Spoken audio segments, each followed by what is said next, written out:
నాకు ఈ ఛానల్‌కి సంబంధించి వాట్సాప్ గ్రూప్ అయితే ఉంది.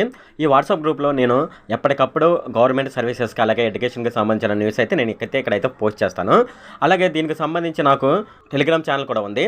ఎవరైనా సరే ఈ టెలిగ్రామ్ ఛానల్‌లో గాని, వాట్సాప్ గ్రూప్‌లో గాని జాయిన్ అవ్వదలుచుకున్న వాళ్ళు కింద డిస్క్రిప్షన్‌లో లింక్ ఉంది.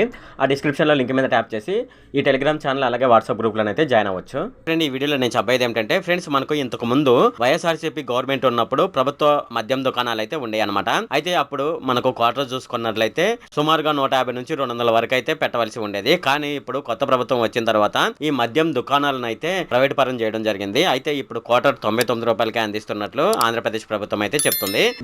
ఇప్పుడు మనం దీనికి సంబంధించి పూర్తి వివరాలు అయితే మనం ఈ వీడియోలో డిస్కస్ చేద్దాము. ఈ వీడియోలోకి వెళ్లే ముందు నాదొక రిక్వెస్ట్ అండి, అదేంటంటే ఈ వీడియో కనుక మీకు నచ్చినట్లయితే ఇక్కడ కింద ఉన్న రెడ్ కలర్ సబ్స్క్రైబ్ బటన్ మీద అయితే ప్రెస్ చేయండి. ఇలా మీరు రెడ్ కలర్ సబ్స్క్రైబ్ బటన్ మీద ప్రెస్ చేయడం వల్ల నేను చేసిన ప్రతి ఇన్ఫర్మేషన్ వీడియో అనేది అందరికంటే ముందు అప్డేట్ రూపంలో మీ మొబైల్ కి అయితే చేరిపోతుంది. ఇప్పుడు మనం వీడియోలోకి అయితే వెళ్ళిపోదాం. వైఎస్ఆర్సీపీ ప్రభుత్వ హయాంలో విచ్చలవిడిగా పెంచిన మద్యం ధరలను ఎన్డీఏ కూటమి ప్రభుత్వం అయితే తగ్గించింది. క్వార్టర్ ₹99కే లభించేలా నిర్ణయం అయితే తీసుకుంది. గత ప్రభుత్వం హయాంలో మద్యంపై 10 రకాల పన్నులు అయితే ఉండేవి. కానీ ఇప్పుడు ఇవి 6 తగ్గించడం జరిగింది.